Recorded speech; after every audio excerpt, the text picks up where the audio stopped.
To wear or not to wear the hijab in schools? That was the question the Supreme Court was to answer today. It did, and in some ways didn't answer the question. The verdict today was split.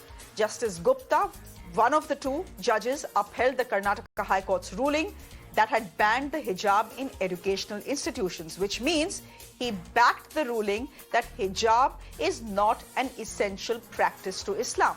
Justice Shreya Dhoundiyal, on the other hand, said that he respectfully disagreed. He said hijab is a matter of choice, nothing more, nothing less. He also said that the Karnataka High Court had erred and that whether hijab is essential to the practice of Islam or not is not essential to this case. The matter is now with Chief Justice of India, UU Lalit, who will refer it to a larger bench. Until the next verdict is delivered, the Karnataka High Court order, which banned all religious symbols from educational institutions, is going to be valid, and that is what is going to prevail. Now remember, the Karnataka High Court in March this year refused to remove the ban on hijab. That had led to outrage and protests across the country. Muslim students had then moved the Supreme Court against the High Court order. 26 other petitioners had joined the case. A quick look at all the reactions that have come in so far. ನಮ್ಮದು ಅವರು supreme ಕೋರ್ಟ್ನಲ್ಲಿ 2 ಜನ ಜಡ್ಜ್ಗಳು ವಿಭಿನ್ನ ತೀರ್ಪನ್ನು ಕೊಟ್ಟಿದ್ದಾರೆ. ಒಬ್ಬರು high court ತೀರ್ಪನ್ನು ಇದು ಮಾಡಿದ್ದಾರೆ, ಸ್ಕ್ವಾಶ್ ಮಾಡಿದ್ದಾರೆ. ಇನ್ನೊಬ್ಬರು ಹಿಜಾಬಿನಲ್ಲಿ ಹೆಣ್ಮಕ್ಕಳು ವಿದ್ಯಾರ್ಥಿನಿಯರ ಏನು ಮನವಿಯನ್ನು ರಿಜೆಕ್ಟ್ ಮಾಡಿದ್ದಾರೆ. ಹಾಗಾಗಿ ಈಗ CJI ಕೋರ್ಟಿಗೆ ಹ್ಯಾಂಡ್ ಓವರ್ ಆಗಿದೆ. CJI ಏನು ಡಿಸಿಷನ್ ತಗೊಳ್ತಾರೆ ಅನ್ನೋದ್ರ ಮೇಲೆ ಡಿಪೆಂಡ್ ಆಗುತ್ತೆ. ಹೈಕೋರ್ಟು ಮಾಡಿತ್ತಲ್ಲ, ಅದನ್ನು ರಿಜೆಕ್ಟ್ ಮಾಡಿದ್ದಾರೆ. ಅದೇ ಕೋರ್ಟ್ ವರ್ಡಿಕ್ಟ್ ಏನು ಬರುತ್ತೆ ಫೈನಲ್ ಆಗಿ ಅದನ್ನ ಅನುಸರಿಸ್ತೀವಿ ನಾವು. ಇಲ್ಲಿ ಏನಿಲ್ಲ, ಈಗ ಜಡ್ಜ್ಗಳು ವಿಭಿನ್ನ ನಿಲುವನ್ನು ಕೊಟ್ಟಿದ್ದಾರೆ. ಹಾಗಾಗಿ ಯಾವ್ದಾದ್ರು ಒಂದು ವರ್ಡಿಕ್ಟ್ ಏನು ಬರುತ್ತೆ ಅಂತ ಹೇಳಿ ಕಾಯ್ತೇವೆ ನಾವು. Had the Karnataka government somewhere expected the Supreme Court to uphold the verdict? Could the verdict have been better as per you? Yeah, definitely we had expected that, considering the freedom of the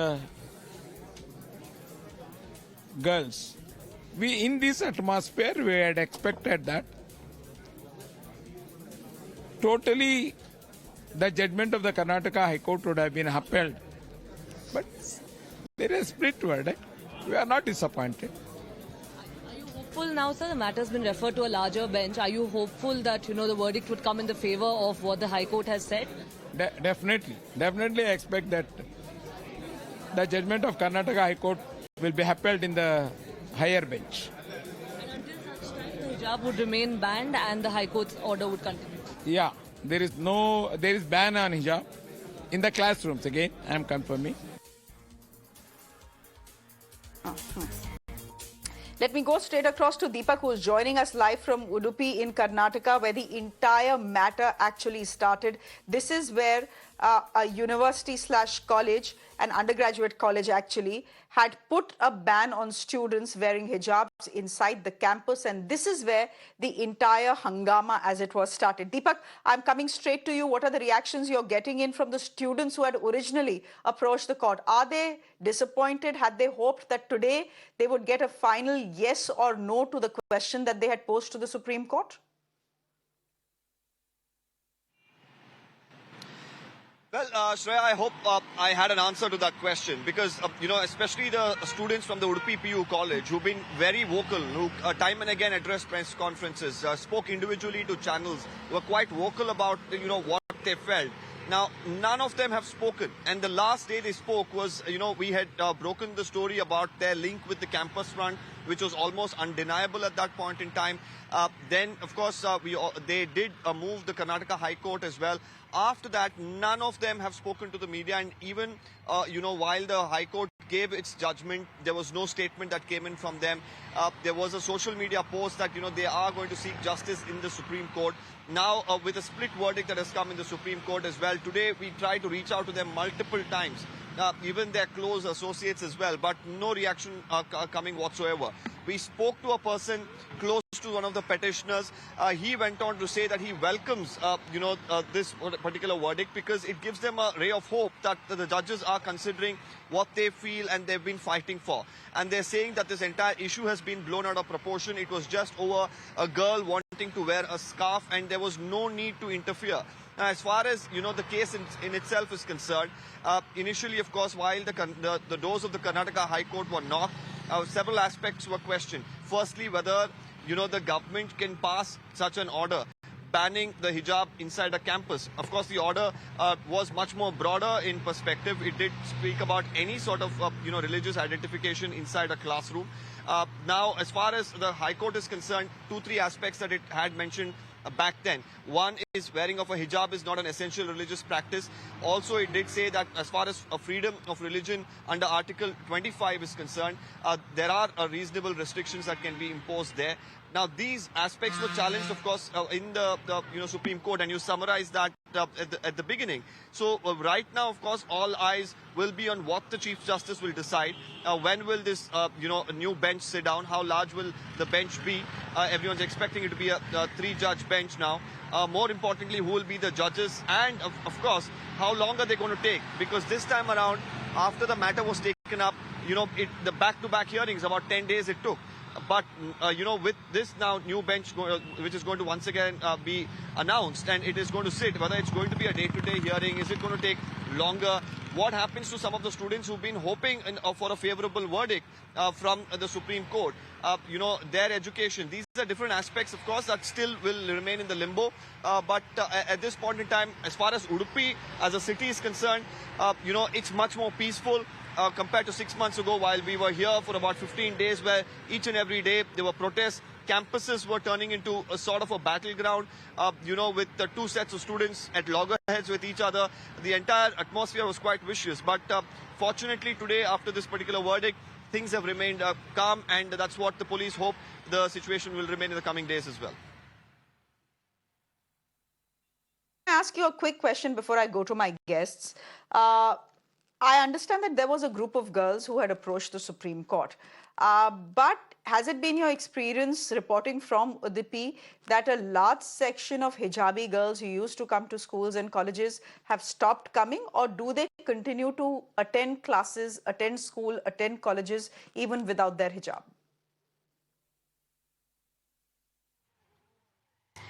Well, firstly, Shreya, when we, of course, came to Udupi, it was not, the issue is not centered, though a lot is spoken about the Udupi PU College, where a few girls, of course, came out. They are the ones who filed the petition. They are the ones who are quite vocal. But multiple colleges here, either latently or completely allowed for the girls to either wear the hijab in the classroom if they felt like, and there was no real objection until there was an issue that began, and there were people who started to object to it, wear saffron shawls and so on. Now, as far as the students are concerned, they have been making it very clear that they have been doing it from before. But after the verdict came out, many girls have, of course, chosen education over hijab. One could easily say, if I could guess it right, of course I cannot give you an exact number because I don't have the data right now, but at least 80% of the students, while we spoke to multiple principals and teachers from various institutions, they say that over 80 to 85% didn't have a problem coming back to the campus. Some of them, of course, did have their own concerns because they had been wearing it for quite some time. The colleges had been allowing either as a norm or because the rule book didn't have any objection to it, or people didn't have an objection to it. So all of a sudden when things changed, it was uncomfortable for a few, but most of them chose education and they decided that the hijab is not as important. But there are a select few who of course took transfer certificates, moved out of these campuses, chose certain institutions which would allow them to wear a hijab. Some of them lost out on a valuable that entire year because they couldn't write examination. So there is of course a downside when you look at it from the education of a girl's perspective. So of course with this matter now going to be taken up with a new bench, hopefully all of these issues are resolved once for all. Okay, we'll leave it there for the moment. Thank you very much for joining us from Udupi. A quick introduction of our guests who are joining us this evening. Dr. Girdhara Upadhyay is the Karnataka BJP spokesperson. He is joining us on the broadcast. Amina Ansari is a policy analyst. Dr. Lubna Kamal is a professor at the Jawaharlal Nehru Homeopathy Medical College. And Nasir Hussain, Ustad, is a JDS Karnataka State Minority President. Thank you all for joining us on the broadcast. Can I start with you, Amina Begum? Help me understand what you make of what has happened in the Supreme Court today. The verdict is is split. And what is interesting is that while one judge, Justice Gupta, has said that, essentially said that the hijab is not an essential practice in Islam, the other judge, Justice Dhulya, is saying that is not even the key to the case in front of them. Where do you stand? So basically, I would say that both of judges has clarified that burqa and hijab is not the essential practice, which I have been saying for so long, because you can even read a lot of moderate Islamic scholar who has stated that burqa or hijab is a cultural dress code. It's not an Islamic dress code. Even we know, like for today, Saudi Prince MBS, he has said that for Saudi, no longer burqa is a compulsory dress. A woman should decide what is the modest dress for herself. So it is clear that it is not essential part of Islam, but now the debate has taken a different path altogether. It's about if we will put a ban on a hijab, how it will affect education of Muslim women. So that's where we are going, and I don't see it will bring any kind of solution, because education does not mean only to have an academic education. It's also about to reform yourself, to find a progressive way to live a life. So, and also to reject a patriarchal mindset. And I say when we talk about burqa or hijab, it's not essentially about the Islam, it's about the patriarchal interpretation of Islam, because you will find the same surah there in Quran which says men to follow certain kind of norms, like to guard their private part, and the same surah says to women to do that. But for men, you won't find any kind of dress code. This only applied to women. Why? Because men always had an authority, always have been having, always have had authority on religion and authority to interpret it for themselves and for the women. So they interpret it for themselves with all the option available, but for women, it becomes a certain kind of dress code. Therefore, Dr. Lubna Kamal, well, today we don't have a judgment from the Supreme Court. We have two judgments that are split. But one of the justices who has struck down the Karnataka High Court order is saying this is not about whether the hijab is essential to the practice of Islam or not at all. It may be cultural, it may be religious, but that is not key to the case in front of us. The matter is about choice and choice alone. While the girls have a right to a choice, even the educational institutes they go to have a right to lay down norms and procedures for students who come in. Yeah, I completely agree. Because don't you think there will be a problem if girls start to wear mini skirts or shorts from tomorrow onwards?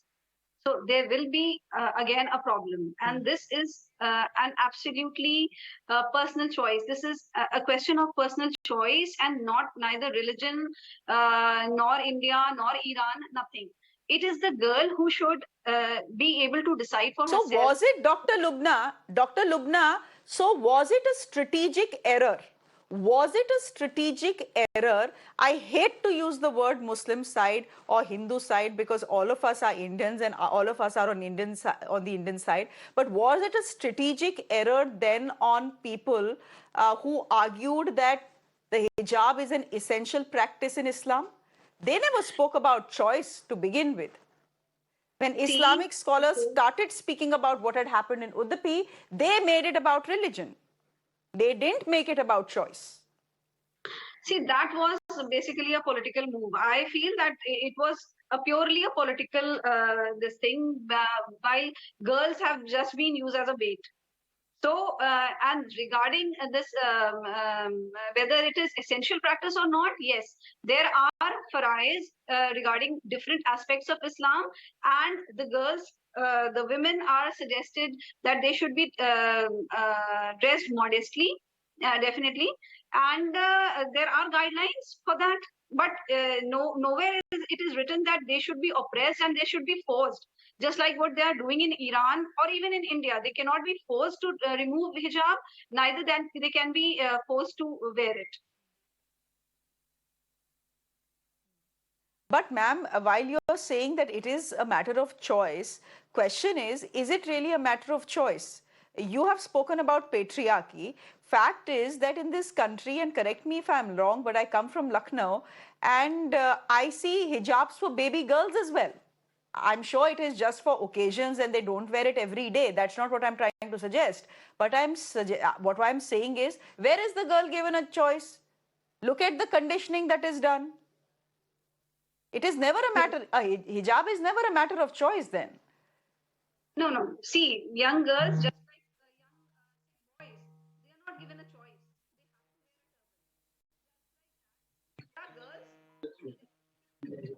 There are girls who don't have a choice.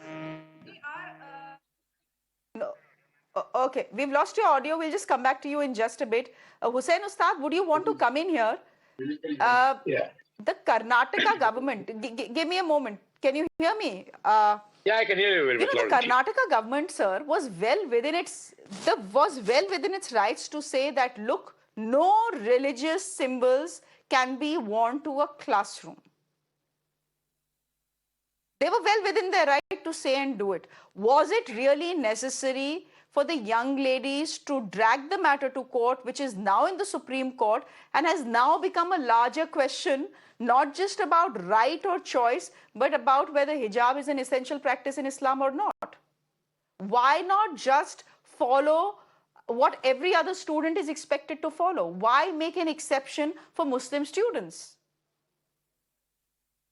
Here in Karnataka, the present Bharatiya Janata Party government is experimenting all sort of new things so that the communal harmony is disturbed, and because we are going to face elections within the next 6 months, all these experiments have been done. It is not a single episode about the hijab, but we are seeing about the azan, be it the several matters concerning the halal cut or the haram cut, jhatka cut. Continuously, there are a series of events wherein the Karnataka government is trying to polarize the entire atmosphere and spoil the communal harmony of the state. Here, in this case, in the particular hijab case, there have been two different opinions from the two different judges. One is Mr. Justice Gupta has directly ruled out the consideration point that the hijab is not an essential part of the religious practice in Islam. That is one contention. And both the judges, I think, as for the both judgments have gone through, it is they have made up their mind that hijab and burqa are not part of the essential practices of Islam. One thing. And here they have made, and one Justice Dhoundiyal, he has made a very considerable observation that the High Court took a wrong path. And it is not a matter of whether it is an essential part of religious practice. It is a matter of choice. I think here, when it is a matter of choice, every individual has got a matter of choice what she is going to wear or not. Now the entire legal case is going to open up. Now, you are pointing a finger at the BJP. You are pointing a finger at the BJP. You are saying that all this polarization is happening because of the BJP. But that's what you said, right? The fact is that, 100%. you know, who ignited the fire? Who ignited the spark? If the girls had followed the instructions that had come from the PU college, the matter would have stayed in Udupi only and not come to the Supreme Court in Delhi. If the government had not passed the order that the hijab students will not be allowed, why was this order done? Was this not a practice not done since 70 years, 100 years? Is it a new practice done in Karnataka? Was it not done before? Order was not passed by BJP. It was there in 90. Look, madam. emancipation of women, you fighting for the human rights, that's a different thing. Lubna Kamal wants to come in. Ek minute. Lubna Kamal wants to do a Lubna Kamal wants to do a fact check. Ek minute. Lubna, come in. Which has Lubna, come in allowed here. women in every aspect of their lives, be it the business, be it the property rights, heritage rights, everything. Yeah, Mrs. Lubna, sorry. Okay, just a minute. Dr. Girdhar Upadhyay, would you want to respond to what your counterpart from the JDS is saying? Nasir Hussain is saying all this polarization in Karnataka is because of the elections that are coming. The only aim to do this hijab, hilal business is to polarize and to win elections. That is what it is about. Namaste and good evening, viewers. The court itself has told, High Court itself has told who is responsible for this controversy to blow out of proportion. It has told it was not a natural protest which happened. It was instigated by Campus Front and Popular Front of India. They instigated this agitation and they were the one who created problem. I did not tell. The High Court itself has mentioned in its verdict. And now today's verdict is a split verdict. The court has been extremely cautious in giving this verdict. Looks like the Campus Front of India and PFI are not the voice of the Can you please allow me to talk? Can you please allow me to talk? Yeah, please go ahead. No, I would like to say it is good that this will be referred to a constitutional bench of 5 or 7 judges. It is good. Only matter of choice opens up a Pandora box. One of the judge's judgment, I just wanted to comment about that aspect. The institutional right also matters here, and the institution will have its own rules and regulation, which when the student is joining the school or the college, you would have signed and you would have agreed to follow the rules and regulation. If he is not ready to follow it, he has other institution to join where he is given the freedom to wear the hijab. It is good that it is going to the constitutional bench, and a discussion will take place where they also have to discuss about the hijab concept, how it developed, why this hijab system developed. Women are of sexual distraction and covering the body is necessary. That's what it says. And this attitude absolves man who sexually harass women and shifts the onus on the women or the victim to protect herself by covering the body. This should be discussed in the open. It should happen. And look at what is happening in Iran today. It's an Islamic nation, and there you can see protests on the streets, women coming out and are agitating against this hijab. And in a secular country, obviously, if it is referred to a larger bench, there will be a lot of discussion which will take place, and I hope that there will be a unanimous decision to according to the secular fabric of the country. No, okay. Dr. Lubna Kamal, would you want to come in here? Oh, yes.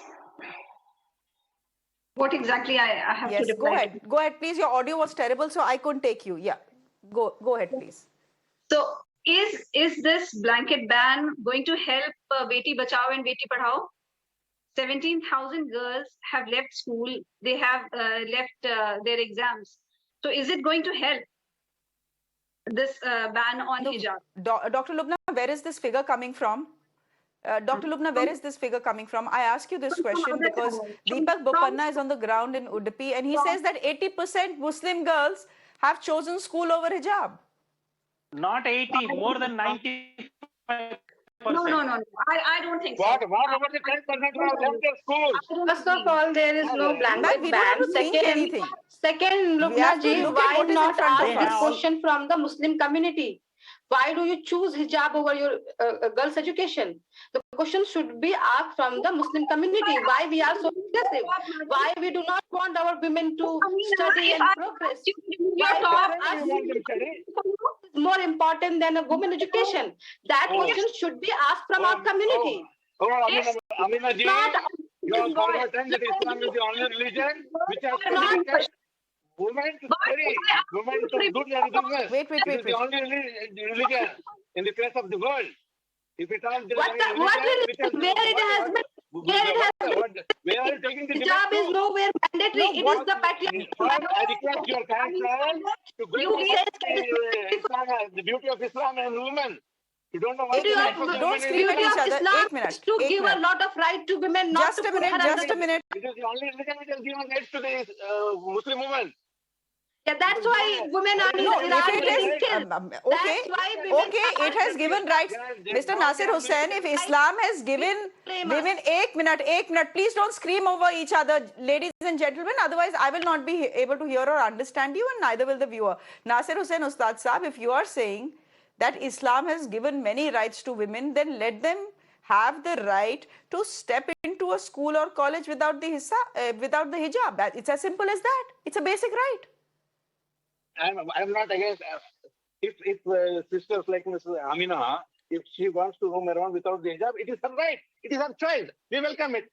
But why are you imposing a ban on the hijab? Nobody is banning if hijab all over India. There is no blanket ban on hijab and burqa in India. First of all, it's about an institution. Now let me tell you one thing.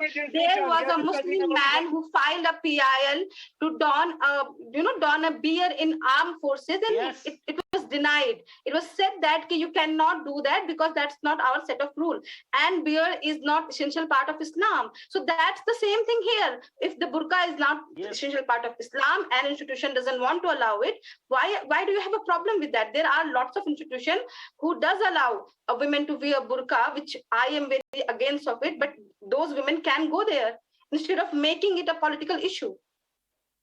It is not. Shall I come in now? We'll leave it there for the moment. Thank you very much. This is a behas that will continue in the Supreme Court as well. I'm going to thank all my guests for joining us. I know it's a bit abrupt.